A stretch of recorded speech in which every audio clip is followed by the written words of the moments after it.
नमस्कार बच्चों, कैसे हो आप सभी। आशा करती हूँ आप सभी स्वस्थ और सुरक्षित होंगे। मेरा नाम मीनाक्षी शर्मा है, मैं आपकी हिंदी टीचर हूँ। आज मैं आपको आपकी पाठ्य पुस्तक जिसका नाम है आरबीएसई हिंदी कक्षा 5 का पहला पाठ, जिसका शीर्षक है हम भारत के भरत के बारे में पढ़ाऊंगी। बच्चों, भारत क्या है? अपने देश का नाम है। हमारे देश का नाम क्या है? भारत। और ये भारत नाम किसके नाम पर पड़ा है? भरत। भरत कौन थे बच्चों? राजा दुष्यंत के पुत्र भरत थे। वो बहुत ही वीर और बहादुर और साहसी थे। वो क्या करते थे बच्चों? बचपन में डरते नहीं थे। वो शेर के बच्चों के साथ खेलते थे। उनके बच्चों को पकड़ के उनका मुंह खोल के उनके दांतों को गिनते थे। बहुत ज़्यादा वीर थे। तो कवि भरत के माध्यम से, भरत का उदाहरण देकर हम सभी बच्चों को वीरता, साहस और कष्ट सहने के गुणों का संदेश दे रहे हैं।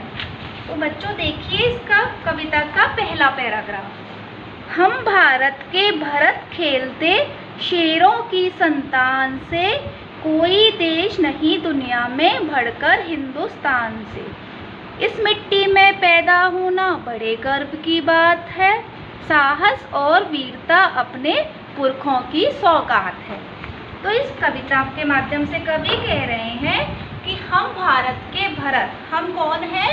भारत देश के भरत के समान वीर और बहादुर हैं। और हम क्या करते हैं? जैसे भरत शेरों की संतान से खेलते थे, तो हम भी क्या हैं? उन्हीं के समान वीर हैं। कोई देश नहीं दुनिया में, दुनिया यानी संसार, इस संसार में कोई भी ऐसा देश नहीं है जो हमारे भारतवर्ष से बढ़कर हो। इस मिट्टी में पैदा होना अर्थात इस मातृभूमि पर, भारत देश की भूमि पर जन्म लेना हमारे लिए बहुत अधिक गर्व की बात है, यानी गौरव की बात है। अब देखिए इसका दूसरा पैराग्राफ।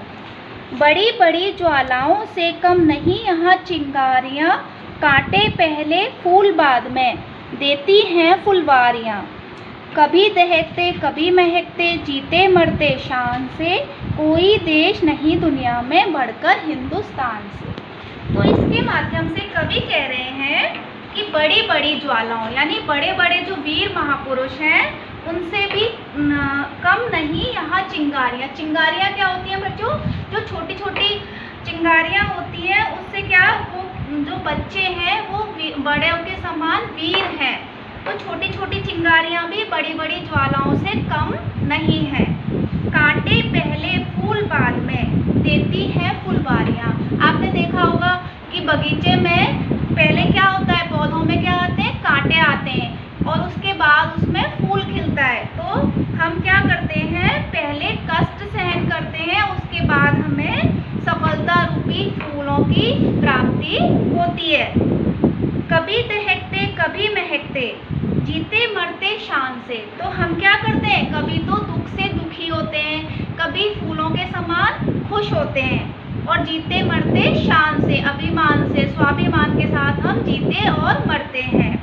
कोई देश नहीं दुनिया में बढ़कर हिंदुस्तान से। हमारा जो भारत देश है वो इस संसार में उससे बढ़कर कोई भी देश नहीं है। अब बच्चों देखिए इसका तीसरा पैराग्राफ। कूद समर में आगे आए, जब भी हम ललकारने, उंगली दांतों तले दबाई अचरज से संसार ने।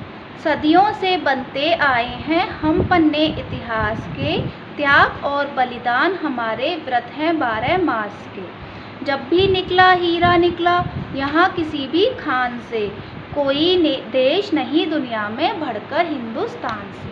तो इसके माध्यम से कवि कह रहा है कि कूद समर में, समर यानी युद्ध, जब भी हम ललकारते हुए युद्ध भूमि में आगे आए तो सारे संसार ने, दुनिया ने आश्चर्य से, अचरज यानी आश्चर्य से दांतों तले उंगली दबा ली। मतलब ये एक मुहावरा है, दांतों तले उंगली दबाना।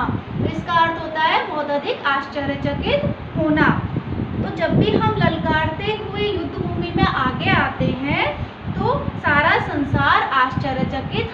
विविधता को देखकर आश्चर्यचकित हो जाता है। सदियों से बनते आए हैं हम पन्ने इतिहास के।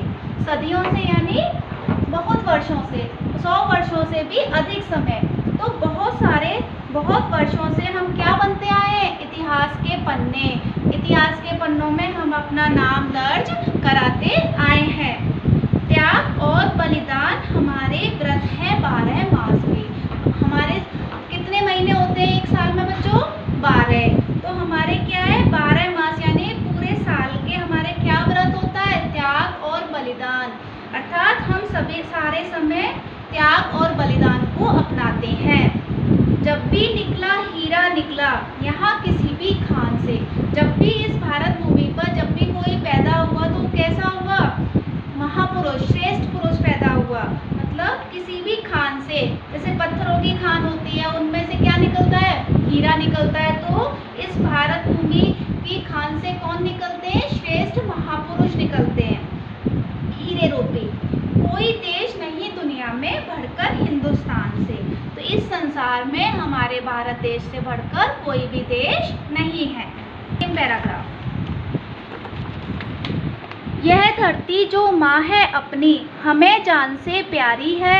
हर बालक के जिम्मे इसकी चौकस पहरेदारी है।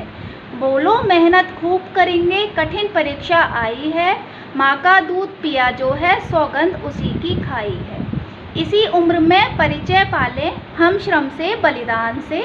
कोई देश नहीं दुनिया में बढ़कर हिंदुस्तान से। तो इसके माध्यम से कवि हमसे ये कहना चाह रहे हैं कि यह धरती जो माँ है अपनी, ये जो पृथ्वी है, धरती है, वो क्या है? हमें हमारी मातृभूमि है, माँ के समान प्यारी है। वो हमें कैसी है? जान से भी ज़्यादा प्यारी है।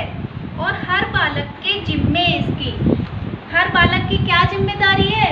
इसकी चौकस पहरेदारी यानी सावधानी के साथ इसकी रक्षा करना हर बालक की जिम्मेदारी है। बोलो मेहनत खूब करेंगे, कठिन परीक्षा आई है।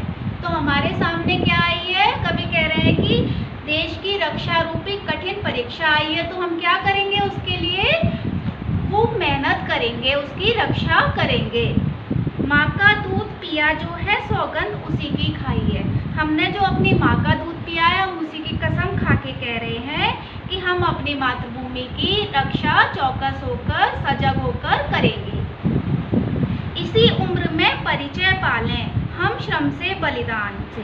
कवि कह रहे हैं कि इसी उम्र में यानी हम छोटे से उम्र में, बचपने में ही श्रम से यानी मेहनत से और बलिदान से परिचित हो जाएं। इनको अपने बचपन में ही अपना लें।